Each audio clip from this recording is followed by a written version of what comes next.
Olá, a graça e a paz do Senhor Jesus. Eu estou começando aqui 3 minutinhos antes das 19 horas, mas já é para movimentar as pessoas, já começar a compartilhar aí, que hoje nós teremos um estudo muito interessante, um estudo dentro da continuidade aí das famílias da Bíblia. Nós vamos entrar aí no acontecimento com Tamar e Judá. Boa noite, reverendo Elmir Fonseca Taborda. A paz do nosso Senhor sobre a tua vida, pastor. Nós estamos aqui empenhados em continuar nos maravilhando com a palavra de Deus, maravilhando com a bondade do Senhor. Eu vou ajustando aqui, nós já vamos começar. Olá, Rose. E aí, minha irmã, como é que tá? A graça e a paz do Senhor Jesus seja sobre a tua vida, sobre a vida do Alceu de Jesus. É bênção, é bênção. Que bom que vocês estão aí, né? Nós já vamos começar daqui a pouquinho, né, para ser aqui justo com os irmãos, sendo que nós marcamos o estudo bíblico às 19 horas. Alceu de Jesus, a ele aí, ó. É bênção, irmão. Continuo dizendo, você é de Jesus. Isso é bênção demais, bênção, bênção. Então, irmãos, hoje nós vamos falar sobre, né, Tamar e Judá. Falamos na quinta-feira passada sobre a família de Jacó.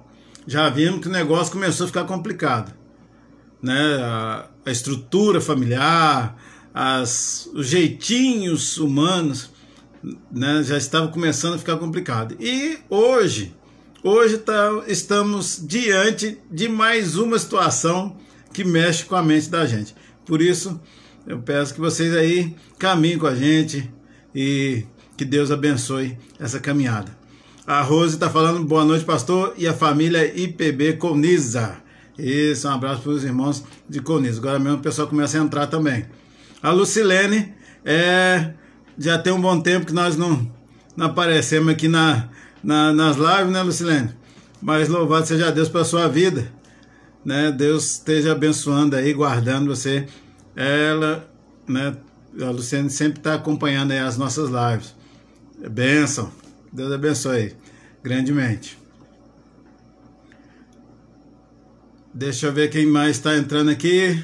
À medida que o pessoal for entrando, eu vou falando. A Cida também sempre está aí com a gente. Deus abençoe, viu, Cida? Abençoe sua vida, sua casa, seus filhos. Bênção, bênção.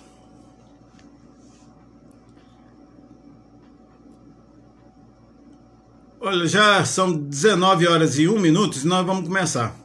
Vamos orar e eu quero fazer aqui diferente. Vamos começar orando já por alguns pedidos específicos. Você tem algum pedido específico aí? Quer que a gente ore em uma área específica? Eu quero ver, é só você colocar aí no seu comentário aí em qual área ou qual pedido que você quer, e eu já vou aproveitar agora já na oração inicial, já colocar esse pedido diante do Senhor. Leonardo Gomes, ô meu irmão, que saudade de você, saudade aí, né? A gente sabe aí desse tempo aí de distanciamento, mas, meu irmão, que bom ter você aqui com a gente, né, na live, tá bom? Lembrando que é um estudo bíblico e que você pode fazer pergunta à vontade. Pode colocar aí seu comentário, eu vou deixar aberto aqui os comentários. Pode colocar pergunta, né, algo que os irmãos queiram saber. Se eu não puder, ou se eu não tiver condições de responder enquanto vai acontecendo esse estudo, eu vou depois nos comentários, vou estar lá dando a resposta, tá bom? Ou tentando buscar as respostas, né, dentro dos questionamentos que nós tivemos, ok? Dona Carmelita Barbosa, boa noite, minha irmã. Deus abençoe a vida da irmã. Que bênção tê-la aí assistindo esse estudo conosco. A minha mãe também está aí, a Abigail, né? Que bênção também, alegra meu coração a sua presença aí para esse estudo bíblico. Eu digo que esse estudo bíblico parece que é um jargão, já devo estar falando sempre que um estudo é melhor do que o outro. Opa! Aí, ó. Olha os efeitos aí tudo ao vivo tem essas coisas. Mas vamos lá. Vamos orar? Meu Deus. Agora vai. Hoje eu estou fazendo um teste num lugar diferente aqui. Por isso que está tendo esses percalços aqui. Por isso que eu estou ajustando aqui a câmera, né? Aí. Agora não vai ter problema de cair mais. Vamos orar. Senhor, ó Deus, nos auxilie, dê graça, Pai, para que possamos nessa noite, ó Deus, entender um pouco mais da Tua Palavra. A Tua Palavra, ela é rica, ela é maravilhosa, ela traz ensinamentos, instruções, a direção da caminhada do Teu povo, ó Deus, o modo como o Senhor direciona todas as coisas, a maneira como o Senhor lida com a humanidade, ó Deus, tantas coisas, rapaz, Pai, que nós podemos aprender na Tua Palavra, que verdadeiramente, somente pela ação do Teu Espírito Santo, nós podemos ter a compreensão alinhada, para que, ó Deus, as muitas informações não venham a trazer, ó Deus, algo para distorcer a nossa mente, mas para poder nos alinhar à história bíblica de forma correta. E para isso, ó Deus, nós cremos e dependemos plenamente da iluminação do Teu Espírito Santo. Pai, eu agradeço pela vida dos meus irmãos que estão acompanhando esse estudo bíblico. Ó Deus, nós vamos caminhar hoje, Deus, falando sobre Judá e Tamar, e pedimos ao Senhor que nos direcione, nos mostre, ó Pai, verdadeiramente aquilo que nós devemos aprender. Eu peço a Ti também, ó Deus, que continue a preservar a nossa casa, nossas famílias. Continue, ó Deus, a guardar os nossos filhos, a guardar, ó Deus, os Teus servos, ó Pai, as Tuas servas, que aguardam e almejam, ó Deus, a volta do Senhor Jesus Cristo. E que, ó Deus, nesse mundo passa por aflições. Ó Deus, eu não conheço o coração dos meus irmãos nesse momento, mas o Senhor conhece. E não somente o Senhor conhece, mas diz a Tua Palavra que o Senhor esquadrinha. O Senhor sabe detalhe por detalhe, Pai. Por isso eu peço ao Senhor, acalme os corações, traga ânimo, esperança e a convicção, ó Pai, que o Senhor, e somente o Senhor, é que pode verdadeiramente, ó Deus, cuidar de nós e nos livrar, ó Deus, de todo perigo, de todo mal. Senhor, nos alimente com a Tua Palavra. Alimente a Tua igreja, fortaleça-nos, ó Deus, e que a Tua Palavra, mais uma vez, nessa noite, nos edifique, para a glória do Teu nome. É que nós oramos, Pai, em nome de Cristo Jesus, o nosso Salvador. Amém e amém. Boa noite, Adriana, presbítero Cleves, estão aí também ligados com a gente. Meus irmãos, abra sua Bíblia, Gênesis capítulo 38. Gênesis capítulo 38. Aqui nós vamos continuar essa caminhada da linhagem, da semente prometida lá em Gênesis 3:15. Vai passando, veio, olha, Adão, Eva, veio pelo seu filho, né, Sete, depois vem Noé, vem ali pelos semitas, né, a geração semita, passamos por Abraão, passamos por Isaac, passamos por Jacó e agora nós chegamos em Judá. Judá é o quê? É um dos filhos de Jacó. Ele não entra, ou pelo menos não foi mencionado, assim como Deus apresentou a Moisés, o Deus de Abraão, de Isaac e de Jacó. Né? Ele não entra nessa trindade patriarcal. Mas a sua função ou a sua colocação na história bíblica é muito importante. Lembrando que há uma promessa da parte do Senhor, né, na Bíblia, que o descendente, o Messias, viria da raiz de Davi, né, o leão da tribo de Judá, já apontando para Cristo Jesus. Então, do versículo 1 até o versículo de número 30, do capítulo 38 de Gênesis, os irmãos vão poder ver essa história. Uma história muito interessante. Nós não temos tanto tempo para lermos toda a história. Então, por isso eu vou resumir aqui. Né? Aqui, logo no início, no versículo 1, está dizendo que Judá, né, ele se apartou de seus irmãos e se hospedou na casa de uma dulamita chamada Ira. E ali, Judá conheceu a filha de um cananeu chamado Sua. A mulher chamava Sua. E esse Judá, né, filho de Jacó, toma Sua por mulher. Judá é o quarto filho da Lia. Lembra? Jacó tinha casado com Lia e com Raquel. Então, o quarto filho, né, gerado ali através de Lia, é Judá. E é interessante que quando Lia tem Judá, ela para de dar a luz ali. Tanto é que ela oferece Judá ao Senhor. Ela fala, esse vai ser em louvor ao Senhor. Vamos caminhar mais um pouco aqui, ó. Judá conhece a sua esposa, toma uma das filhas da Cananéias ali, a Sua, o nome da mulher é Sua mesmo, e com ela ele vai se relacionar e vai ter alguns filhos, 3 filhos, que é o o Onã e o Selá. Onde que está isso? Versículo 3 diz, e ela concebeu e deu à luz um filho, e o pai lhe chamou de Depois, versículo 4, tornou a conceber e deu à luz um filho, o qual a mãe deu o nome de Onã. E depois, no versículo 5, vai falar o nome do terceiro filho, cujo nome foi Selá.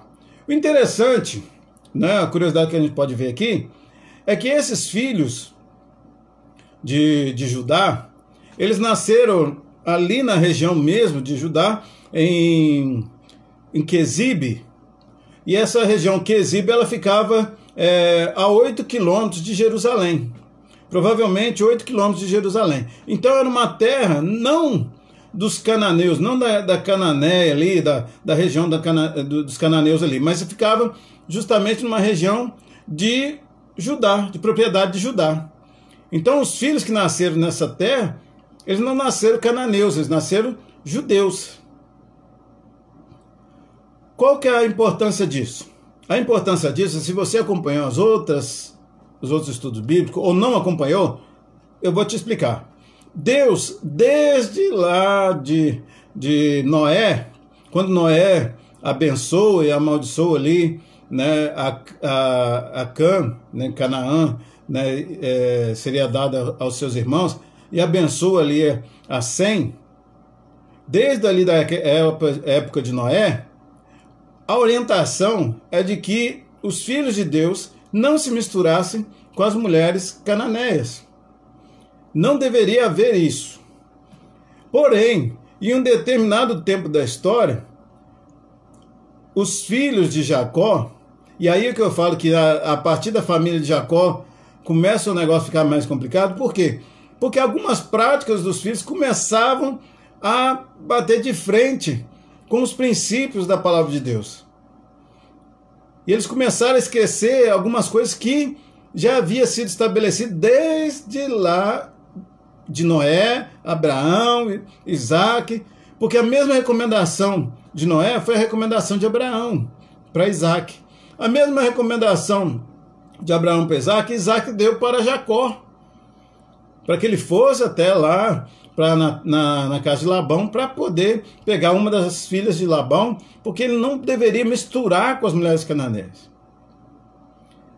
Por que eu estou falando isso? Porque a sua, que é agora esposa de Judá, que Judá pegou, ela era uma dulamita, mas considerada ali, né, dos cananeus.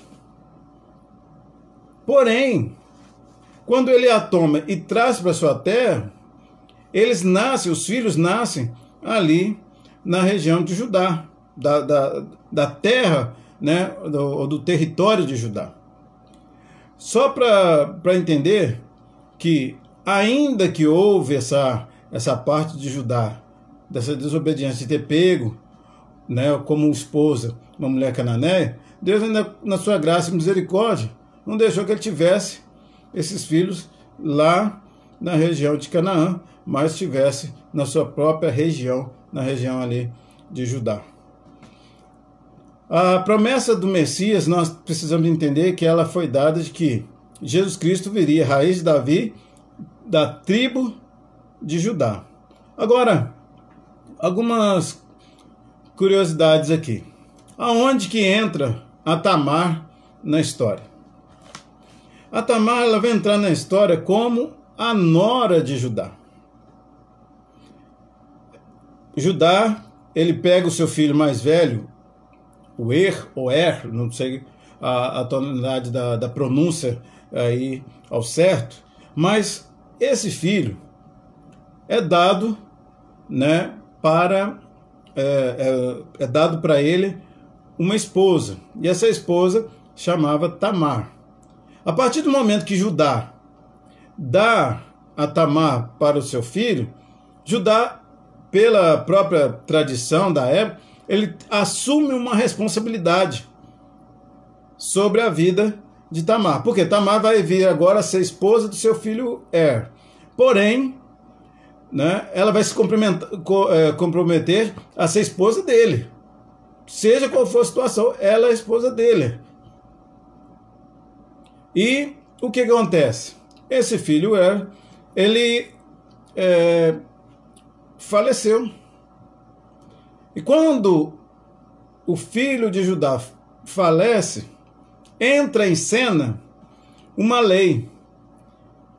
Uma lei que é estabelecida da seguinte forma. Era uma lei, em parte era apenas uma tradição ali do povo, e depois, mais para frente, lá em Deuteronômio capítulo 25, do versículo 5 ao 10, Moisés ele passa a normatizar como lei a chamada lei do levirato. O que é isso? O que entra em cena agora em favor da vida de Tamar? Já que ela era casada com e pela tradição ela não poderia, né, se envolver com nenhum outro povo, ninguém que não fosse da família, porque ela já havia sido dada para um dos filhos ali, Judá tem a responsabilidade de fazer valer essa lei de que, se o filho morresse, se o marido morresse, ele teria que dar à viúva, né, um dos seus filhos para manter a descendência. Então, no caso, por exemplo, o que aconteceu aqui com Tamar é que Judá deveria dar o seu segundo filho para que ele coabitasse com Tamar, e uma vez que ela viesse a gerar um filho, esse filho não receberia um sobrenome ou o nome desse pai que assumiu o lugar do falecido. Nem esse filho que nasceu iria receber herança do segundo irmão, mas sim daquele que morreu, para fazer valer a memória daquele que, né, faleceu. Para isso foi estabelecido, né, a lei do levirato. Podemos dizer aqui, meus irmãos, que isso daí foi um arranjo, praticamente um arranjo na história. Por quê? Que, na verdade, o objetivo era garantir a descendência. Descendência a quem? Ao irmão morto. E com essa questão de querer garantir isso, ocorreu a garantir a sobrevivência, aconteceu o caso aí de Tamar. O segundo, que foi dado para ela, agiu de forma inconveniente com ela, porque a partir do versículo 9 do capítulo 38, vocês vão ver que o Onã, né, foi meio que trapaceiro. Foi meio que trapaceiro, não, eu falei meio aqui, mas na verdade, assim, na verdade, da palavra crua, direta, ele foi trapaceiro com ela. Por quê? Coabitava com ela, mas não deixava consumar o ato. Diz que ele pegava e deixava que o sêmen caísse na terra, para não engravidar. Então, Deus não se agradando disso, Onã também morre. E aí fica o terceiro. Só que o terceiro é muito novo, né? O Selá. O Selá era muito novo. Então Judá tinha ainda o Selá para poder oferecer para Tamar. A preferência era de Tamar, né? Ela estava guardando. Se o segundo não deu, o outro tinha que dar. Só se não tivesse. Aí ela estaria liberada. Mas como tem filho, então tinha que ser dado a ela. E o que acontece? Nesse meio tempo, Judá fala, não, volta para casa do seu pai, fica lá que quando o Selá tiver na idade correta, eu vou mandar ele aí para poder tomar você como esposa e de repente, né, ter um filho aí, a gente guardar a memória desse primeiro filho dele, o que havia falecido. Porém, chegado na idade já própria, Selá já era homem. E quando fala Selá já era homem, alguns estudos ou comentários vêm nos dizer que para poder ser considerado um homem naquela época era por volta aí dos 40 anos. Não sei se foi o caso de Selá, mas a gente pode ter noção do seguinte, é um homem formado. Vamos julgar aí 30 anos, 40 anos, é nessa base aí. Porém, Judá não entrega o Selá, ou não entrega o Selá para ser esposo, marido da Tamar. Tamar, ficando sabendo disso, descobre que Judá vai tosquear lá, subiu junto com os tosqueadores lá, as pessoas que iam lá tirar a lã das ovelhas lá, e a Tamar vai e resolve usar uma estratégia um tanto assim desafiadora para nossa mente ética contemporânea. O que eu digo mente ética contemporânea? Porque na nossa cabeça nunca a gente ia pensar que dentro de uma linhagem pura, uma linhagem da semente, do descendente de Jesus Cristo, haveria essas situações de uma mulher se fazer passar ali por prostituta para poder deitar com o seu sogro,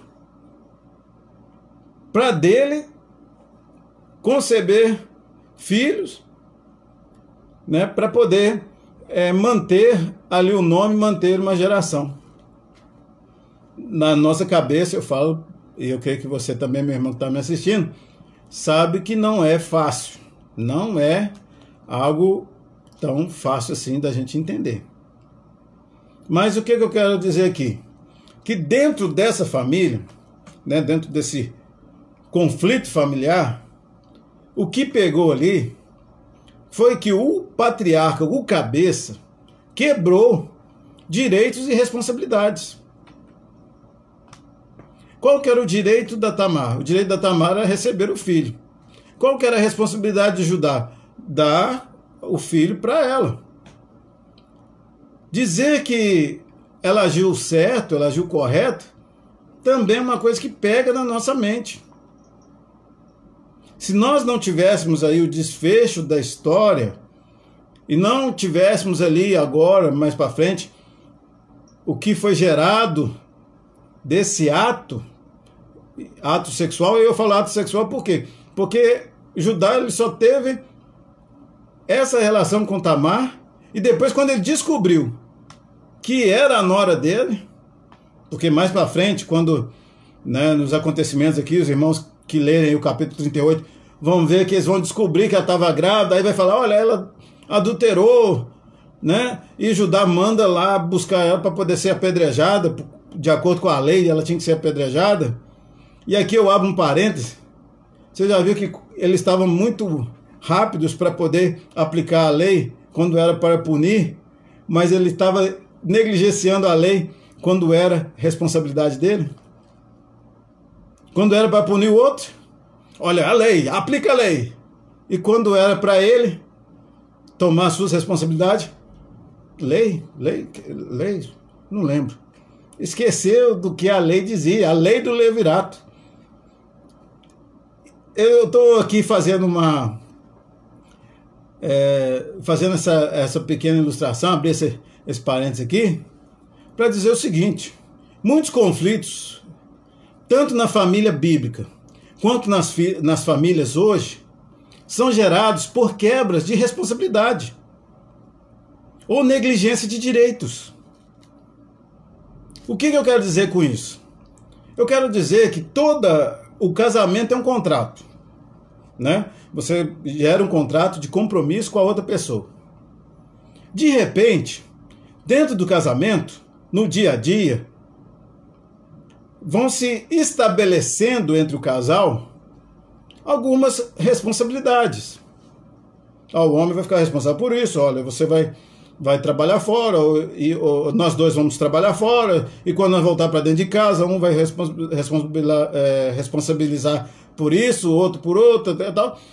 Cria-se esse contrato de convivência, vou colocar esse nome assim, contrato de convivência entre o casal. Mas aonde começam os atritos e os conflitos? Quando aquilo que foi acordado começa a ser esquecido. Quando aquilo que é o básico do contrato passa a ser negligenciado. O que o marido tem direito? O marido tem direito a ter sua esposa. O marido tem direito a amar e ser amado. Se ele não estiver sendo amado, ele está sendo negligenciado o seu direito. Da mesma forma, a mulher. A mulher tem o direito de ser respeitada, tem o direito de ser cuidada, tem o direito de ser compreendida. Se isso não acontece, há uma quebra de direitos.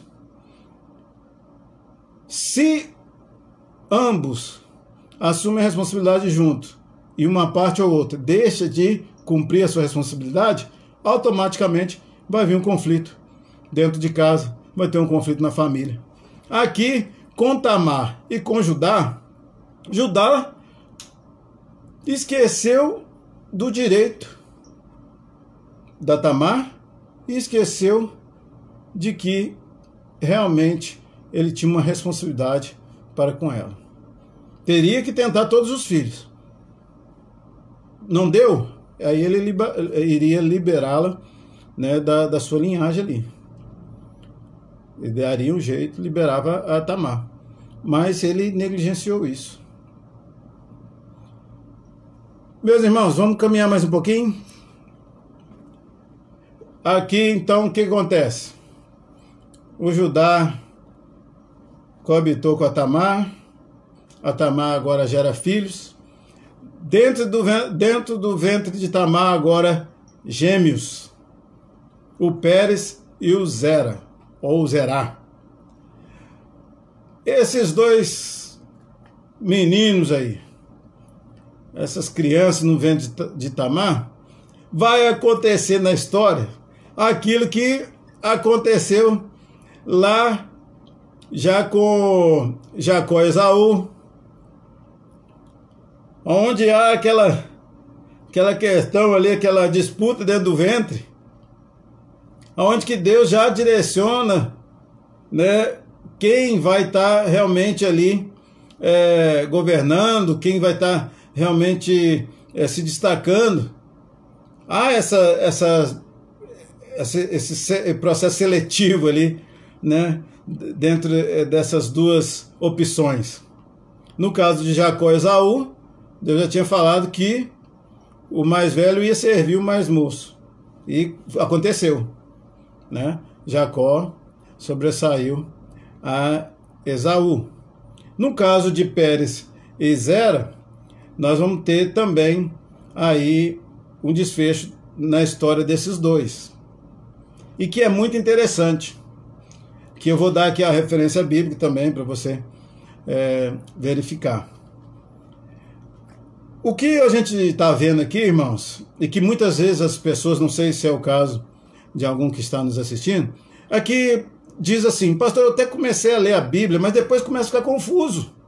Na mesma hora que está falando de Tamar e de Judá, e depois passa para José do Egito, aí depois muda para... Aí vai para Moisés, vai para outros e tal. Aí eu fico perdido.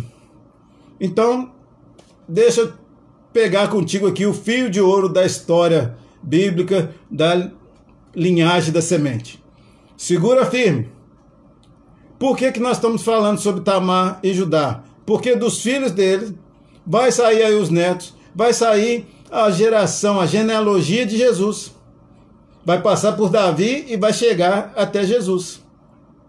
Só que, enquanto isso está acontecendo, dentre os filhos de Jacó, e você deve lembrar que não é pouco, tanto filhos por parte de Lia quanto de Raquel, o José e Benjamim, agora eles passam a também serem registrados na história. Mas de que forma? Agora vai entrar a história de José.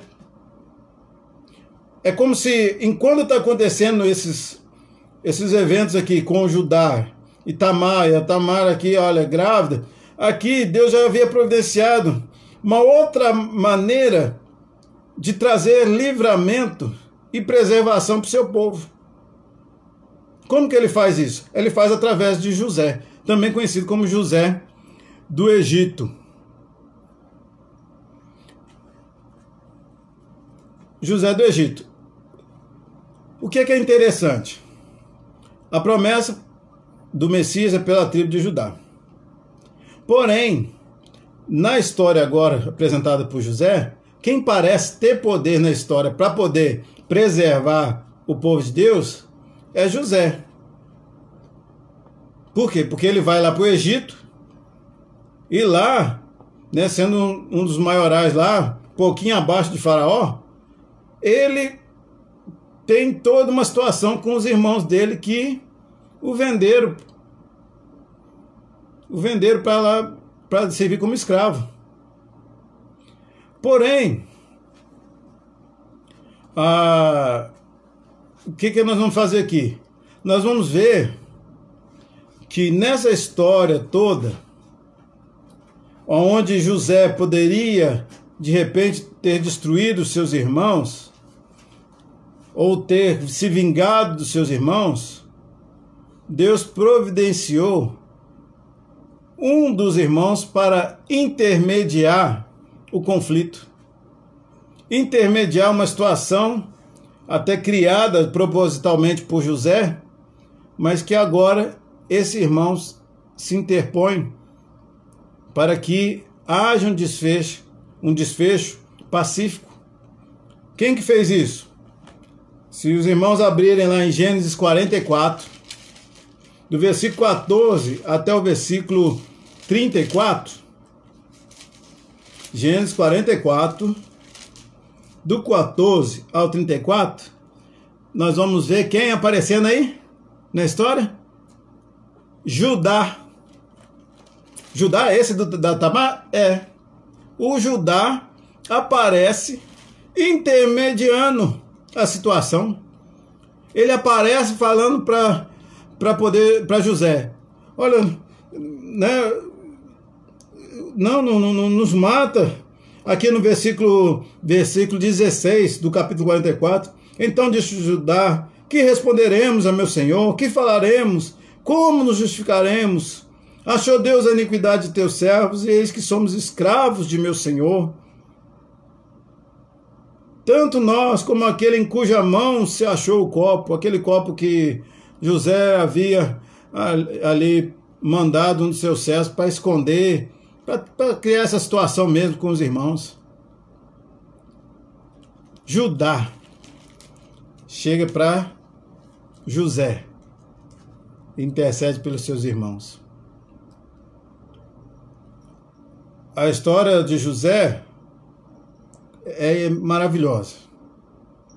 É uma história assim que a minha esposa está aqui. Boa noite, Lícia, meu amor. Deus abençoe a sua vida. Boa noite, minha irmã Euseni. Boa noite, Fábio Vaz. né? O Fábio também apareceu ali, meu pai, Daniel. E voltando aqui, a história de José é maravilhosa, irmãos. A história de José do Egito é uma história que mexe com o nosso coração. Se os irmãos tiverem interesse de ler toda a história de José do Egito, com certeza, né, serão impactados. Como eu também, todas as vezes que leio, sou impactado com essa história, mesmo sabendo o desfecho. Mas vendo na história, realmente, o como é maravilhoso quando Deus direciona, quando o homem se posiciona em querer realmente agir segundo a vontade de Deus, e ali ele trata muito claro, muito direto com relação ao perdão. E nós vemos que não é algo tão fácil, porque o grito, o choro alto, estridente, realmente ao ponto de muitos ouvirem de longe, demonstra que verdadeiramente ser liberto assim, da dor, da amargura, sendo liberto pelo perdão, é algo que realmente é forte, é muito intenso e que produz vida e produz bênção. Judá, ele intercede pelos irmãos, Deus faz um desfecho, a história é preservada.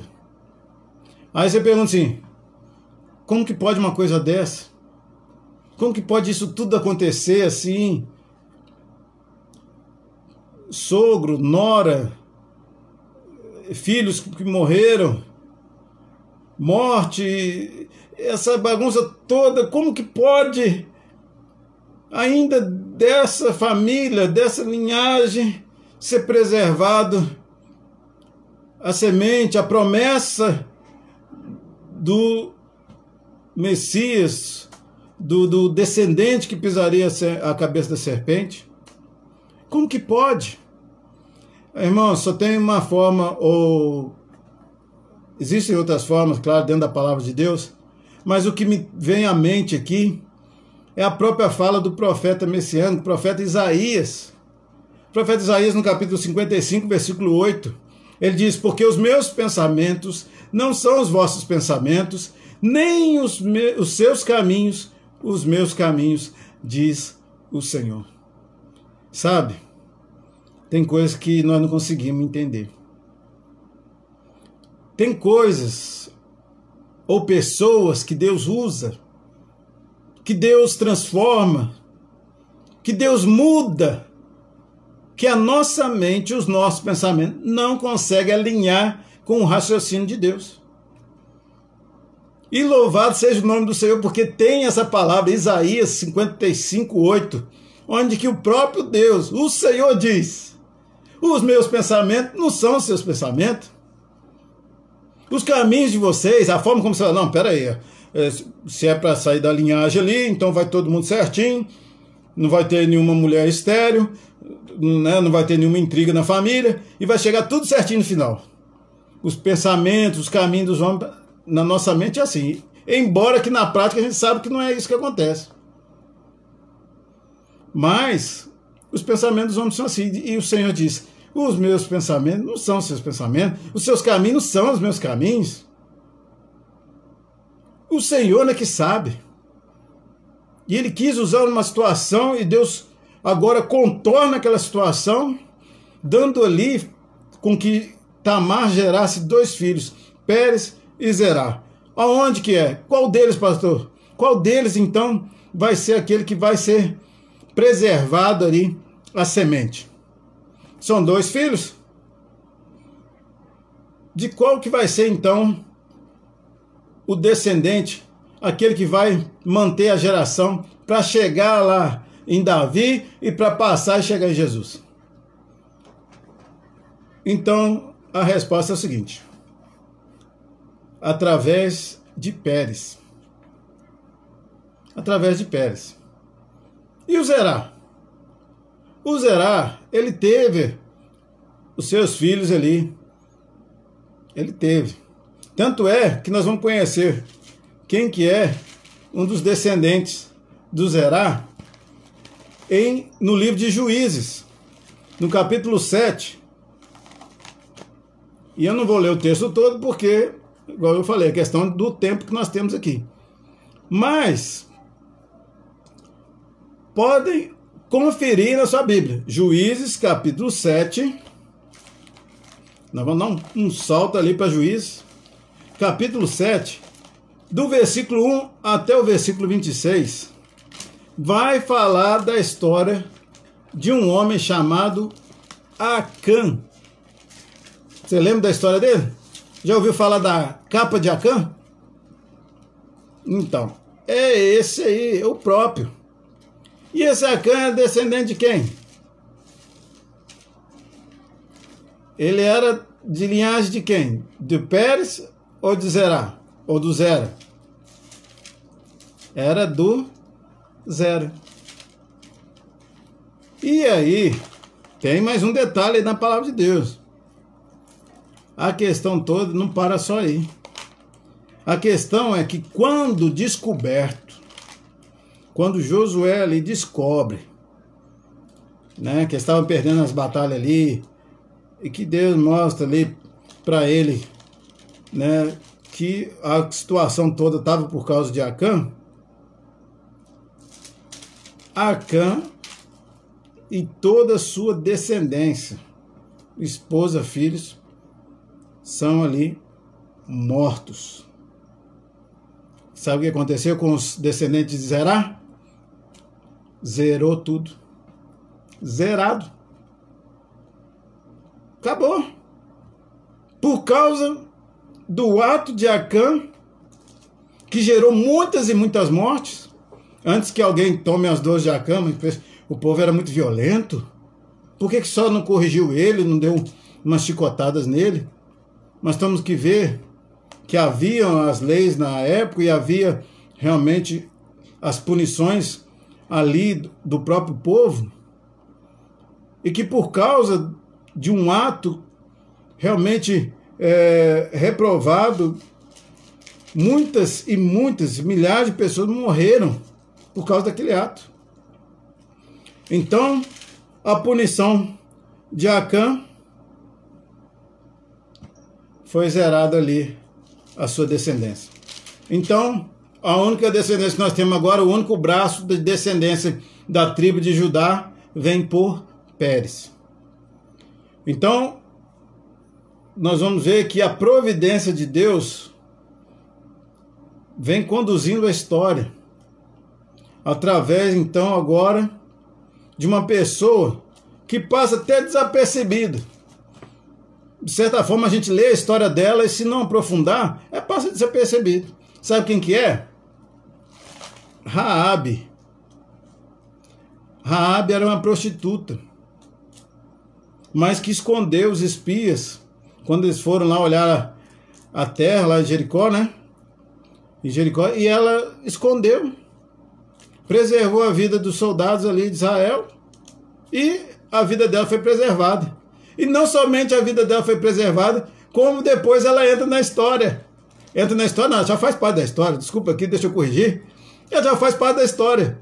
Porque lá em Mateus capítulo 1, versículo 5, vamos lá olhar a nossa Bíblia aí, você que está com a sua Bíblia, ou com o seu celular, acessa rapidinho aí, Mateus capítulo 1, versículo 5. Vai falar da genealogia de Jesus. E na genealogia de Jesus, no versículo 5, diz que dentro das gerações, deixa eu ler aqui, no versículo 3, Judá gerou de Tamar a Pérez e a Zera. Pérez gerou a Esrom. Esrom a Arão. Arão gerou a Aminadab. Aminadab é Naasson a Salmão. E aí no versículo 5 diz, Salmão gerou de Raabe. E vou deixar você com essa dica aí. Salmão toma Raabe, e a Raabe dá à luz um filho. E se você ler aí e continuar lendo, você vai ver como que Deus preserva. Interessante que na genealogia de Jesus vai chegando Judá, Tamar, Pérez, Zera, e depois o Zera é deixado no meio do caminho. Não se fala da geração dele. Não fala com quem que casou, com o filho de quem, qual filho que ele teve. Não fala mais. Vem através de Pérez e começa a mostrar aí o desfecho da história maravilhosa da Bíblia, da família que preserva a palavra da aliança de Deus, da promessa do descendente. Raabe nada mais é do que a mãe de Boaz. E mais para frente, na próxima família, então nós vamos ver o desfecho aí através da vida de Boaz e Ruth, ou Ruth e Boaz.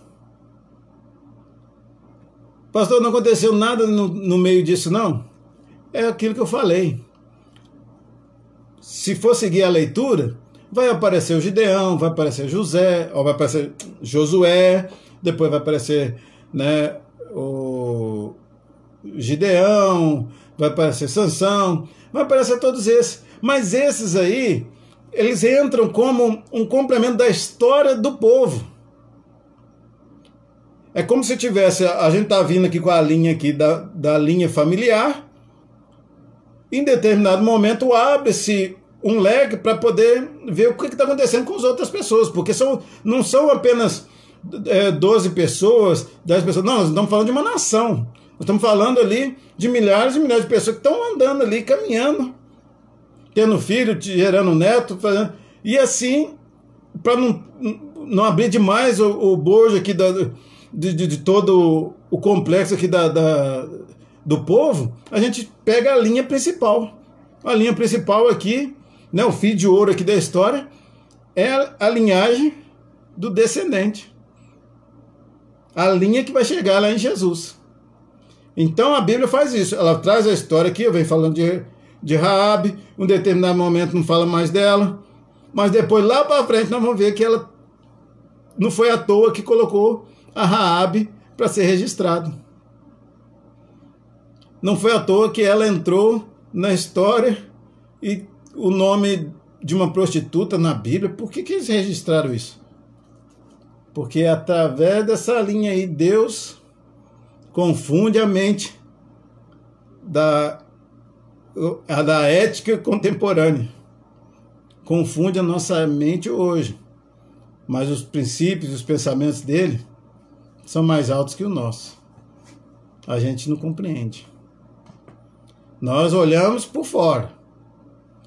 Projetamos as pessoas por fora. Deus esquadrinha os corações. Concluindo. Vamos caminhar para a conclusão aqui.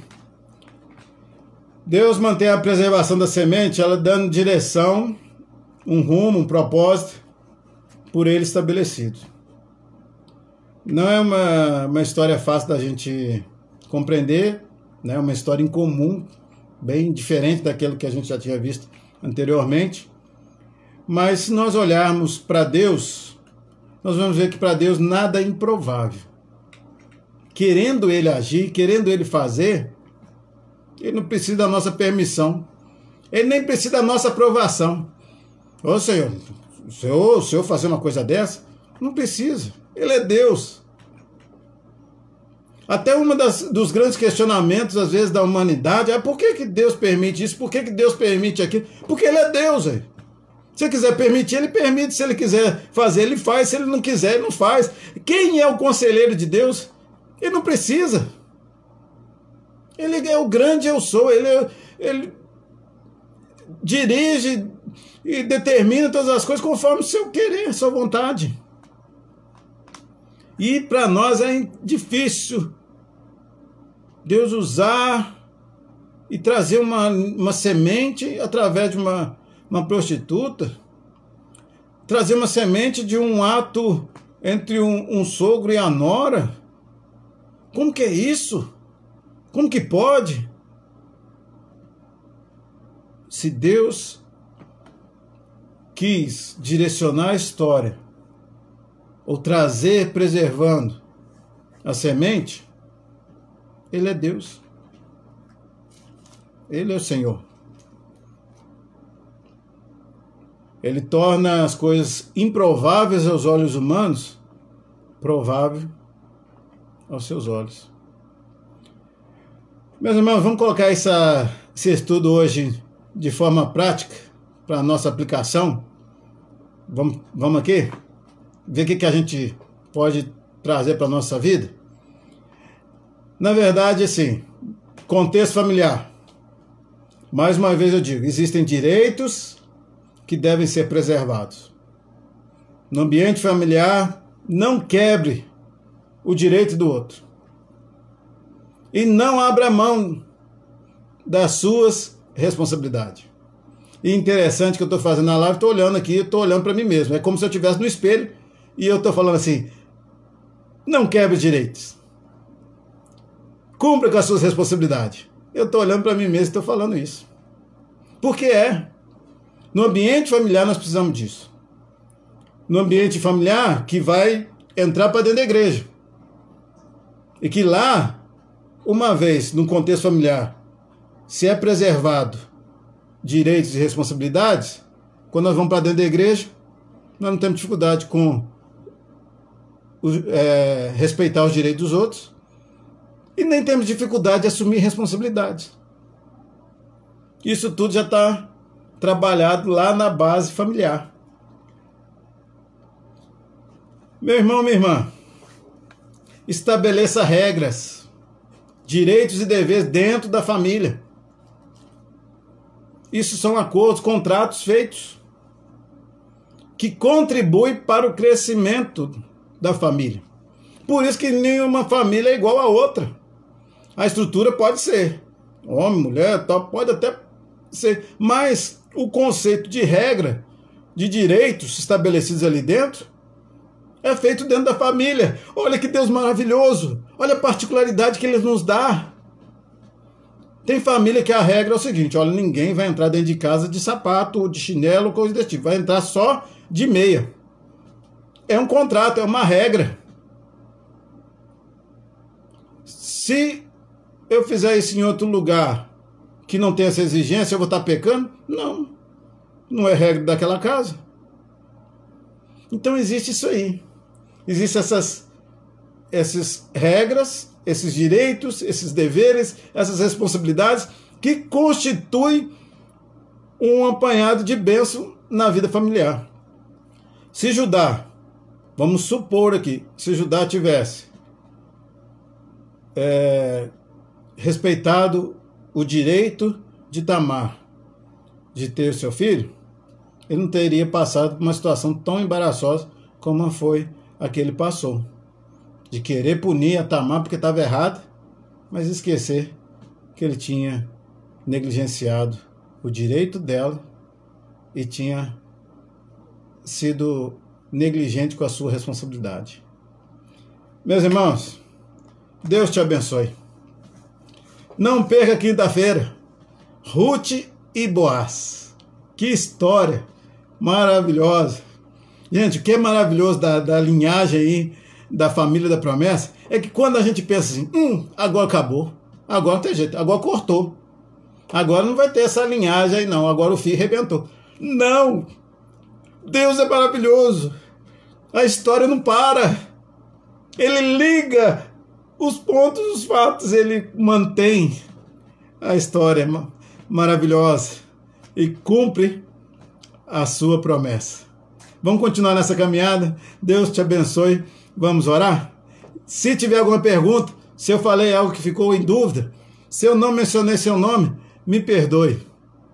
Peço que você me perdoe. Mas deixa aí seu comentário logo após encerrar aqui, né, essa transmissão. Eu vou estar lendo aí os comentários e vou estar aí respondendo a cada um. Amém? Vamos orar? Pai querido, Deus maravilhoso.